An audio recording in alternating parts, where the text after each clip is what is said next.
इस बार शनि प्रदोष व्रत 18 फरवरी 2023 यानी आज रखा गया है। सबसे खास बात यह है कि आज ही के दिन महाशिवरात्रि का भी व्रत का खास संयोग बना हुआ है। कहा जाता है कि महाशिवरात्रि और प्रदोष व्रत शिव जी को अति प्रिय होता है। इस खबर में हम आपको आज की पूजा के कुछ विधि विधान बताएंगे, जिसको करने से शंकर भगवान की कृपा आप पर बरसेगी।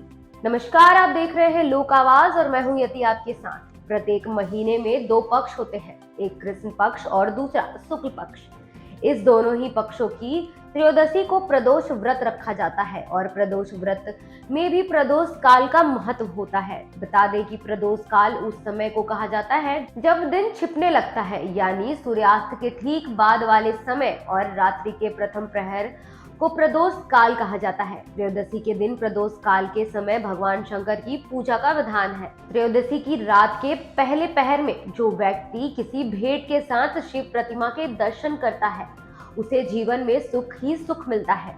अतः इस दिन शिव प्रतिमा के दर्शन अवश्य करने चाहिए। वहीं गुरु आचार्य के मुताबिक सप्ताह के 7 दिनों में जिस दिन प्रदोष व्रत पड़ता है, उसी के नाम पर उस प्रदोष का नाम रखा जाता है। जैसे सोमवार को पड़ने वाले प्रदोष व्रत को सोम प्रदोष और मंगलवार को पड़ने वाले प्रदोष व्रत को भौम प्रदोष कहा जाता है। बुधवार को पड़ने वाले प्रदोष व्रत को बुध प्रदोष के नाम से जाना जाता है। गुरुवार को पड़ने वाले प्रदोष को गुरु प्रदोष के नाम से जाना जाता है। वैसे ही शुक्रवार को पड़ने वाले प्रदोष को शुक्र प्रदोष के नाम से बुलाया जाता है। इस बार प्रदोष व्रत शनिवार को पड़ रहा है, इसलिए ये शनि प्रदोष व्रत है। शनि प्रदोष के दिन भगवान शंकर के साथ ही शनि देव की पूजा का बड़ा महत्व है। आइए जानते हैं शनि प्रदोष व्रत का पूजा विधि, शुभ मुहूर्त, महत्व और मंत्र का उच्चारण। वहीं हम आपको बता दें कि पूजा के कुछ विधि हैं।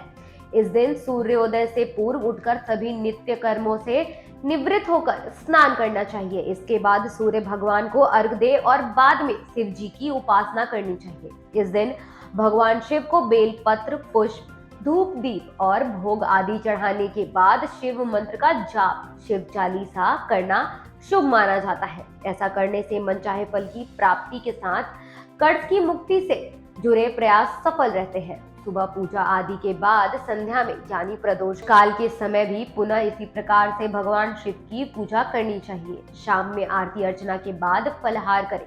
अगले दिन नित्य दिनों की तरह पूजा संपन्न कर व्रत खोल पहले ब्राह्मणों और गरीबों को दान दें, इसके बाद भोजन करें। वहीं हम आपको बताते चले कि प्रदोष व्रत के दिन भगवान शंकर की पूजा का बहुत बड़ा महत्व है। कहा जाता है कि इस दिन जो व्यक्ति भगवान शंकर की पूजा करता है और प्रदोष व्रत करता है, वो सभी पाप कर्मों से मुक्त होकर पुण्य को प्राप्त करता है। साथ ही रोग, ग्रह दोष, कष्ट आदि से मुक्ति मिलती है और भगवान भोलेनाथ की कृपा से धन, ध्यान, सुख, समृद्धि से जीवन परिपूर्ण होता है। फिलहाल इस खबर में इतना ही। आगे की तमाम खबरों के लिए देखते रहे लोक आवाज। धन्यवाद।